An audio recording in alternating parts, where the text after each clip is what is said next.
কুল হুয়াল্লাহু আহাদ।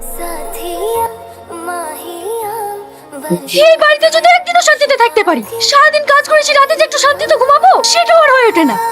আব্বা, আব্বা, কি হয়েছে? রোজকার মতো সে একই কাহিনী। একটু যে শান্তিতে ঘুমাবো সেটাও আর হয় না। ভোরবেলা উঠে কি লাগিয়েছে দেখেন। মেয়েটা যে এত বেহায়া, রোজ রোজ এত নিষেধ করার পরেও কথা শোনে না। দেখো আব্বা, সারাদিন অফিস আদালত করে বাড়ি আসার পরে এসব ঝামেলা আমার ভালো লাগে না। ওদেরকে আলাদা করে দাও, ওর অন্য ঘরে থাকুক। হ্যাঁ, আপনি তাই করেন। এর আগেও আমি একবার বলতে গিয়েছিলাম, ওই গায়ে মেয়েটা আমাকে উলটপালট কথা শুনিয়েছে। আপনি কিছু একটা করেন, না হলে কিন্তু আমরা এই বাড়ি ছেড়ে চলে যাব। ও মা, হ্যাঁ আব্বা, কিছু বলবেন? তুমি কি লাগিয়েছো বলো তো? আমাদেরকে এতটুকু শান্তিতে থাকতে দেবে না?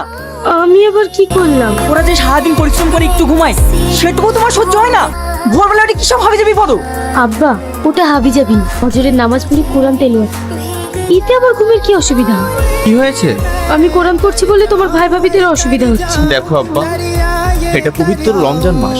না তোমরা রোজা করছো, না তোমরা নামাজ পড়ছো। তোমরা আল্লাহ পাকের কাছে কি জবাব দেবে বলো?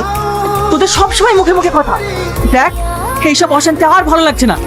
আজকের পর থেকে তোরা দুজনে আলাদা থাকবি। তোদের জন্য আমার এই সুখের সংসারটা নষ্ট করতে চাই না। ঠিক আছে আব্বু, না আলাদাই থাক। আব্বা, আমরা আসছি। এখন বিশাল ব্যাপার, একজন পুলিশ আর একজন উকিল, সবই তো ঘুষের টাকা। আমাকে খুব কষ্ট করে ইনকাম করতে হয় রে ভাই। বাবা, আজকাল তো দেখছি তোমার খুব চ্যাটিং চ্যাটিং কথা হইছে। তুমি আবার ইনকাম কম করো নাকি?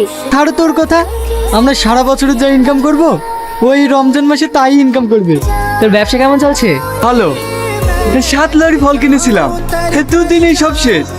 4 লরি ভালো কিনেছিলাম, আর 3 লরি একটু কমা, সব মিক্সচার করে দ্বিগুণ দামে ছেড়ে দিয়েছি। এই মাসে মানুষকে যাই দেবো তাই খেয়ে নেবে।